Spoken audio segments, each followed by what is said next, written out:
আমাদের মধ্যে বিজেপি পরিবারে সামিল হয়েছেন গত পরশুদিন মেম্বারশিপ নিয়ে চণ্ডীপুরের প্রথিতযশা চিকিৎসক ডাক্তার পীযূষ কান্তি দাস।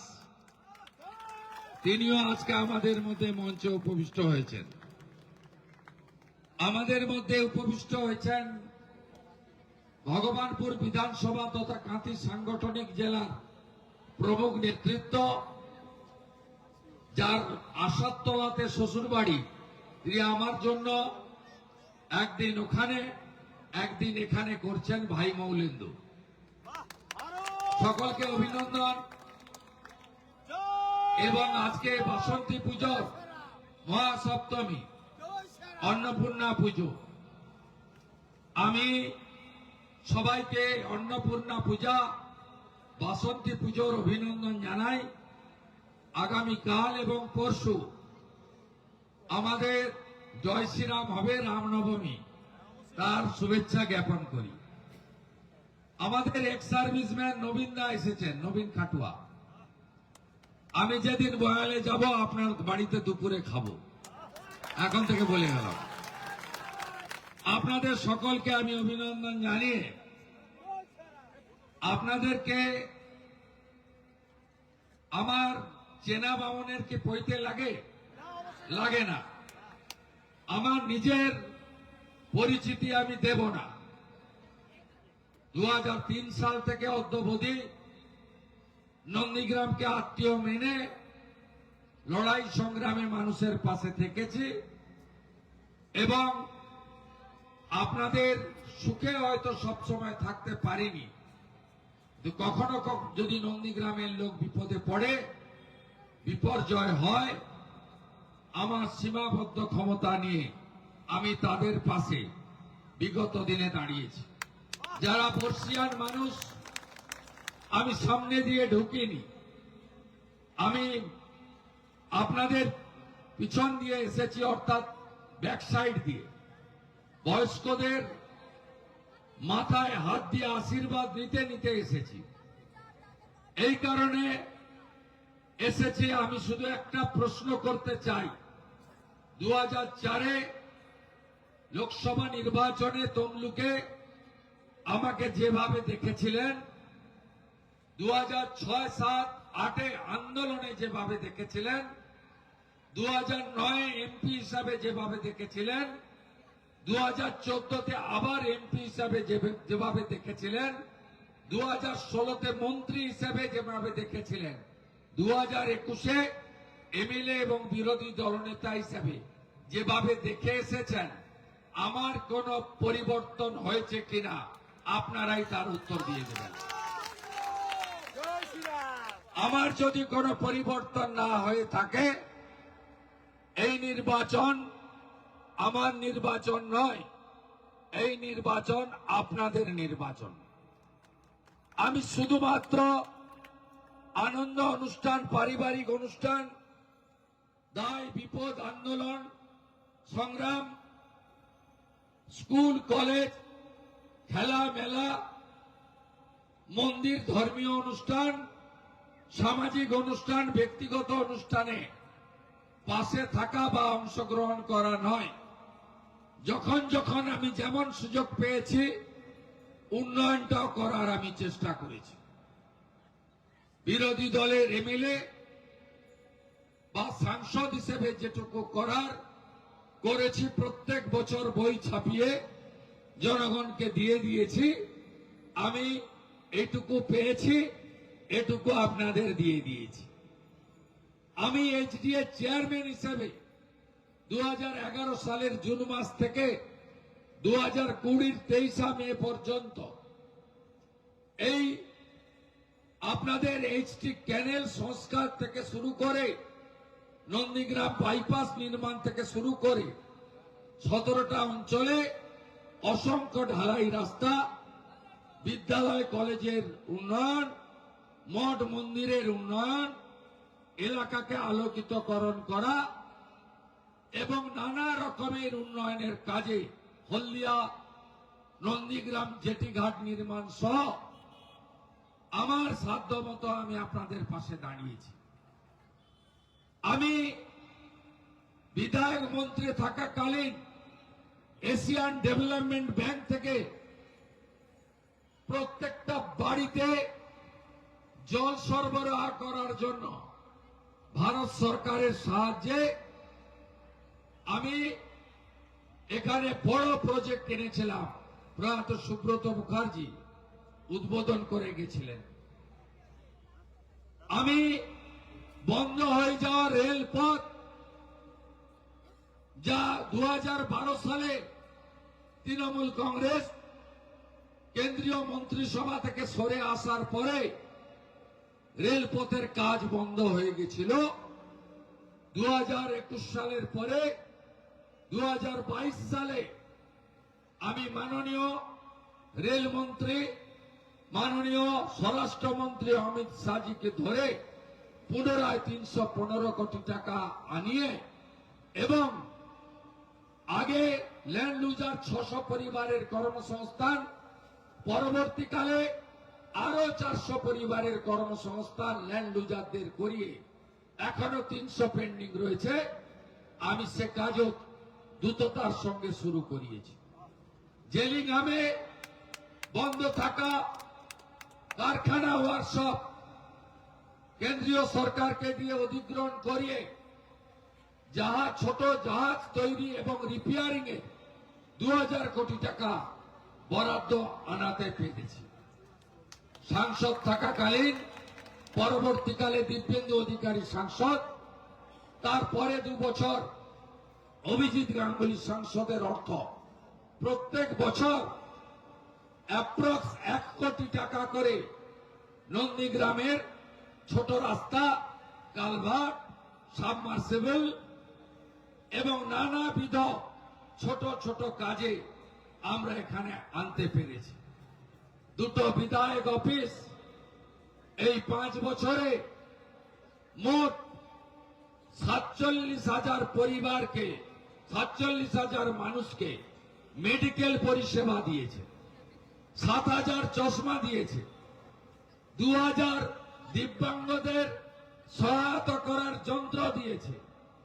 প্রত্যেক বছর দুর্গাপূজাতে 20,000 মানুষকে উপহার তুলে দেওয়া, বর্ষার সময় 5,000 মানুষকে তারপলিন তুলে দেওয়া, শীতের সময় 10,000 মানুষকে কম্বল তুলে দেওয়া ইত্যাদি কর্মসূচি লাগাতার আমরা প্রত্যেক বছর নিয়েছি।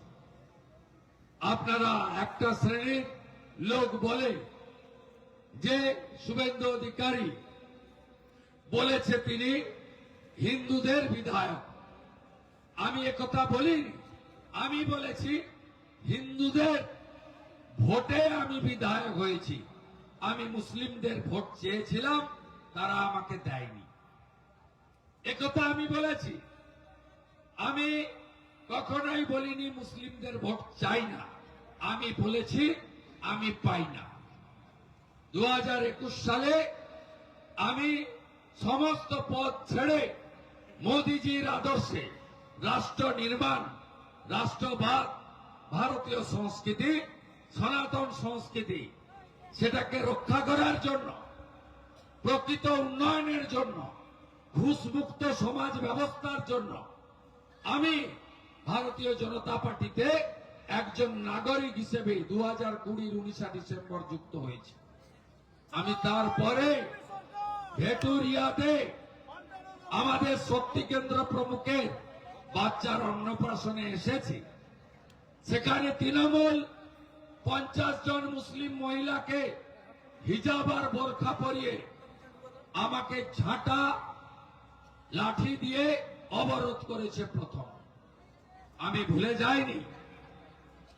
আমি নন্দীগ্রামের, দক্ষিণ নন্দীগ্রামে এমন পরিবার, মুসলিম পরিবার, নাম বলে আর ছোট করতে চাই না, যার বাচ্চার অসুখ, বোন মেরো পরিবর্তন করতে হয়েছে দিল্লির এইমসে। আমি 30 লক্ষ টাকা প্রধানমন্ত্রীর কাছ থেকে জোগাড় করে দিয়েছিলাম তার বোন মেরো পরিবর্তনের জন্য। তিনি কালো পতাকা নিয়ে আমাকে দাঁড়িয়ে আছেন গো ব্যাক করার জন্য। এবং যে ভোট হয়েছিল 1,10,000 ভোট আমি পেয়েছি, মাননীয় 1,08,000 ভোট পেয়েছেন। আমি মাত্র 400 মুসলিমের ভোট পেয়েছিলাম, মাননীয় 64,000 মুসলমানের ভোট পেয়েছেন। মীনাক্ষী বোন মাত্র 1200 মুসলমানের ভোট পেয়েছিল। সেই কারণে আমি সব সময় বলি, যদি হিন্দু সমাজ ঐক্যবদ্ধভাবে 65% হিন্দুর ভোট সেদিন আমি না পেতাম, তাহলে মমতা ব্যানার্জিকে হারাতে পারতাম না। তাই সনাতনীদের কাছে আমি চিরকৃতজ্ঞ, তাদের ঋণে আমি আবদ্ধ। মমতা বন্দ্যোপাধ্যায় আপনাদের উপরে শত্রুতা করেছেন। তিনি 2021-এ তার নির্বাচন চলাকালীন যা যা প্রতিশ্রুতি দিয়েছিলেন একটাও পূরণ করেননি। বলবেন আমি জিতেনি, কেন করব? তো আপনাকেও 1,08,000 ভোট দিয়েছে। আপনি কি কি অপরাধ করেছেন শুনে রাখুন। প্রথম অপরাধ, 6 জন আন্দোলনে মরে যাওয়া মানুষকে ডেথ সার্টিফিকেট দেননি। 7 বছর পেরিয়ে গেলে ভারতীয় আইনে ডেথ সার্টিফিকেট তারা এমনি পায়। আমাকে কলকাতা হাইকোর্টে গিয়ে লক্ষ টাকা খরচ করে 7 জনকে ডেথ সার্টিফিকেট আনিয়ে দিতে হয়েছে। 2021 18ই জানুয়ারি তেখালি ব্রিজের পাশে সভা করতে এসেছিলেন, যেদিন তিনি বলেছিলেন আমার বড় ছোট বোন নন্দীগ্রামে আমি লড়ব। সেদিন 4 লক্ষ টাকা করে নিখোঁজ পরিবারকে দেওয়া হয়েছিল। তৃণমূলের টাকা নয়, মমতা বন্দ্যোপাধ্যায়ের ব্যক্তিগত টাকা নয়, রাজ্য সরকারের টাকা, যে টাকার অধিকার সবার ছিল। 4টি শহীদ পরিবার যায়নি বলে, আমার সঙ্গে ছিল বলে, তৃণমূলের নাম লিখায়নি বলে আপনি তাদেরকে 4-16 লক্ষ টাকা দেননি। আমাকে 3 বছর ধরে তারা যদিও চাইনি আমাকে 50,000 1 লাখ করে করে তাদেরকে আমি টাকা দিয়েছি। কারণ তারা আমার সাথে থাকার জন্য তাদেরকে সরকারি অর্থ থেকে শহীদ পরিবারকে বঞ্চিত করেছে। হরিপুর থেকে গোলপুকুর পেরোলেই বাম দিকে সব পাইপ পড়ে আছে, দেখবেন মোর্চা পড়ে গেছে।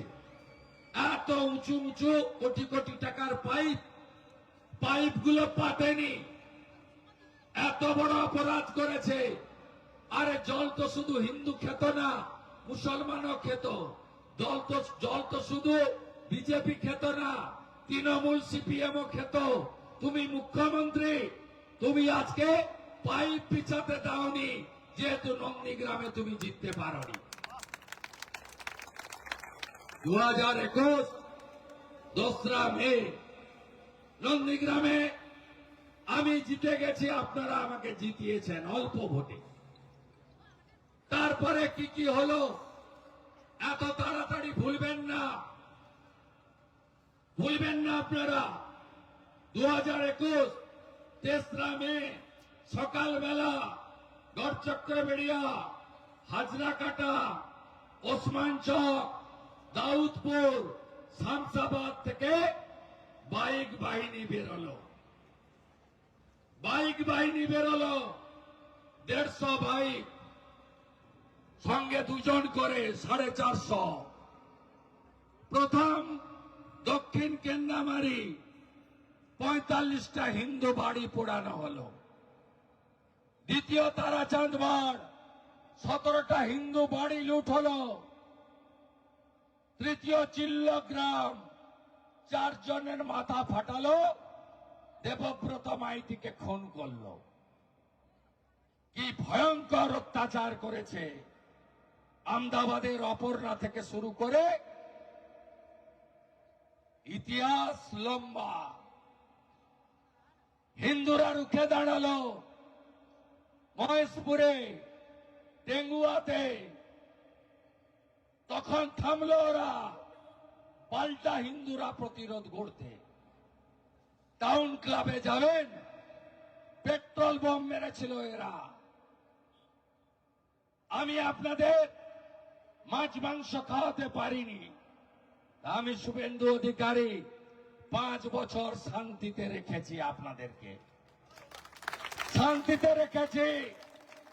কুকুরের লেজকে যেমন টানলে সোজা হবে না, তেমনি সুফিয়ান সাউদ্দিন কাজাহারদেরও আপনি পরিবর্তন করতে কোনোদিন পারবেন না।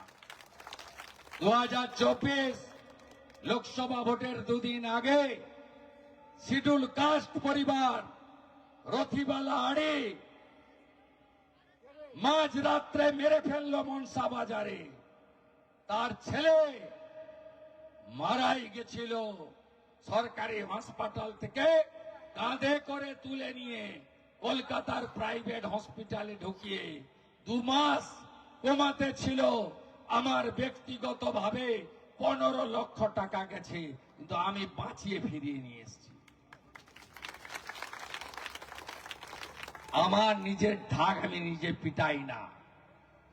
আমি শুধু মন্ডল 4-এর সব কর্মী নেতা, আমার আশীর্বাদক শুভচিন্তক, গুরুজন, বন্ধু, ভাই, বোন, দিদি, কন্যা, পুত্র, সকলের কাছে আমার একটাই কথা, আপনি গতবার গায়ের ছেলে, পান্তা খাওয়া ছেলে আমাকে হারাতে এসেছিলেন। অনেক গল্প স্বপ্ন দেখিয়ে গেছেন, পা ভাঙেনি, ভালো পায়ে ব্যান্ডেজ জড়িয়ে নাটক করেছেন, বাংলাকে টুপি পরিয়েছেন, নন্দীগ্রামের লোক টুপি পরেনি। এবারে আমি ভবানীপুরে গেছি, মোদিজি পাঠিয়েছেন, আপনারা নন্দীগ্রামের দায়িত্বটা নেবেন। আমি ভবানীপুরের দায়িত্বটা নিলাম। হয়ে গেল তো চুক্তি, হয়ে গেল ভালোবাসার চুক্তি, আত্মীয়র সঙ্গে চুক্তি। কথা না ও সম্পর্কে বলাই ভালো। একদম কথা খরচ করবেন না, সবগুলোই চুনোপুটি, সব খেয়েছে হাওয়াই চুটি।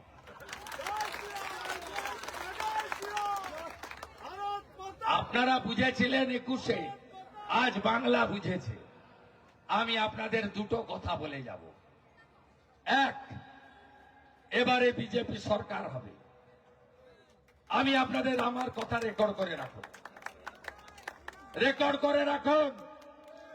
খুব ভালো দিন আসছে, নন্দীগ্রামের বেকার যুবকদের স্বপ্ন পূরণ হবে। নন্দীগ্রামের পরিযায়ী শ্রমিক 30,000 পরিযায়ী, 16,000 মুসলমান ছেলে, সব বিজেপি শাসিত রাজ্যে রোজগার করে। শুধু মহারাষ্ট্রে দেবেন্দ্র ফাডনবিসের রাজ্যে 3,000 মুসলমান ছেলে কাজ করে, ওখানে রোজগার করে, টাকা এনে এখানে সংসার চালায়। আপনাদের ফিরিয়ে আনার দায়িত্ব আমাদের। হাতে কাজ, পেটে ভাত, মাথায় ছাদ আমাদের অঙ্গীকার।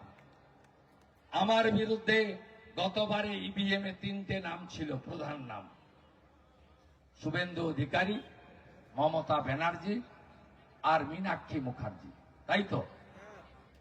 এবারে আমার ইভিএম এ থাকবে 4টে নাম, শুভেন্দু অধিকারী, পবিত্র কর, শান্তি গিরি, শেখ সাবে মিরাজ খান। নন্দীগ্রামের প্রতিনিধি কার হওয়া উচিত আমি বলবো না। এই 4টে নাম পড়ার পরে আপনি বিজেপি, আপনি তৃণমূল, আপনি সিপিএম, আপনি আইএসএফ, আপনি কংগ্রেস, আপনি কোন দল করেন না, আপনি নিরপেক্ষ। আপনি হিন্দু, আপনি মুসলমান, আপনি বলুন নন্দীগ্রামের প্রতিনিধি কাকে পাঠাবেন, আপনারাই ঠিক করুন। আমি কিচ্ছু বলবো না, যাকে উপযুক্ত মনে করবেন তাকে পাঠাবেন। আমি আপনাদের আবার কথা দিচ্ছি, বিজেপি 16-তে 3, 21-এ 77, 26-এ 177+। নন্দীগ্রামটা আপনারা দেখে নেবেন, তাই তো? দায়িত্ব নেবেন, তাই তো? মাঝে মাঝে দেখা হবে, মাঝে মাঝে দেখা হবে। আর ভবানীপুরে আমি কেমন করে চোরকে কাটাতে হয়, আমার নাম শুভেন্দু অধিকারী, মেদিনীপুরের ছেলে। 47-এ স্বাধীনতা পাইনি, 42-এই সতীশ বাবু বলে দিয়েছিল আমরা স্বাধীন। তাম্রলিপ্ত সরকার, মাথা নিচু করি না, ঝুঁকনে वाला नहीं है, डरने वाला नहीं है, नहीं झुकेगा, লড়ে নেব। মা আছেন, কালীঘাটের মা, তার আশীর্বাদ আমি নিয়ে নিয়েছি। উনি ওই দিন নামাজ পড়তে গেছিলেন, আর আমি কালীঘাটে মায়ের কাছে গেছিলাম। নামাজ পড়াটা খারাপ নয়, সেটা ইসলাম ধর্ম যারা মানেন তাদের, ওটা নিজেকে হিন্দু বলা মমতা ব্যানার্জির কাজ নয়। সব দেখছেন আমরা, প্রভু জগন্নাথ চোখা আঁকি সবু দেখুছি। আপনারাই গণদেবতা, জনতা জনার্দন।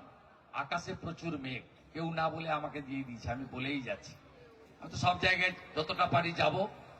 আগামী পরশুদিন সকালবেলা টেঙ্গুয়া থেকে জানকীনাথ মন্দির পর্যন্ত রামনবমীর শোভাযাত্রা, সকাল 10টায় শাঁখ নিয়ে চলে আসবেন, হাতে ধ্বজ রাখবেন।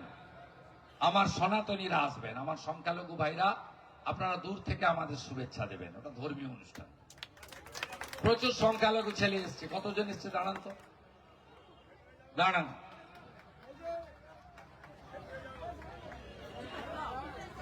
কি পাল্টাবে তো? এমএলএ অফিসে যখন যান জিজ্ঞেস করেছি হিন্দু না মুসলমান? হ্যাঁ, যখন এসআইআর হয়েছে রেসিডেন্সিয়াল সার্টিফিকেট কে দিয়েছে?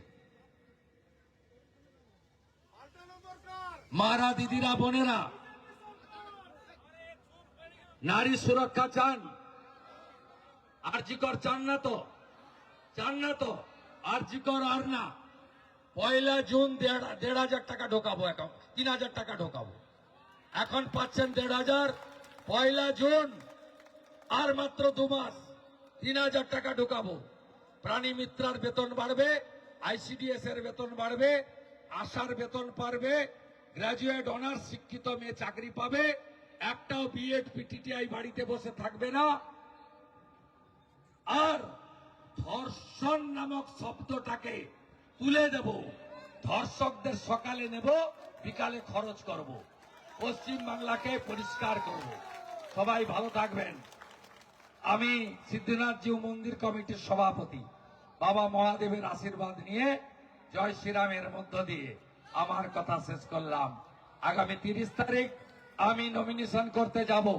যাবেন তো সবাই? যাবেন? অমিত শাহজি আমাকে আশীর্বাদ করতে আসছেন হলদিয়াতে। সবাই যাবেন, সকালবেলা বেরিয়ে পড়বেন, ঠাকুরকে প্রণাম করে বেরোবেন। যারা প্রার্থনা করেন প্রার্থনা করে বেরোবেন, মাথায় টিক লাগিয়ে বেরোবেন। যারা অন্যভাবে যাবেন যাবেন, যাদের যে আস্থা আছে, আমরা নাস্তিক নয়, ধর্ম মানি, যা থেকে আস্থা মানে, সবাই যাবেন। দেখা হবে, দেখা হবে, দেখা হবে। সব বুথের দায়িত্ব আপনাদের। দায়িত্ব নিলেন তো? নিলেন তো? ভবানীপুরটা আমি নিলাম দায়িত্ব, ঠিক আছে? ভালো থাকবেন। আমাদের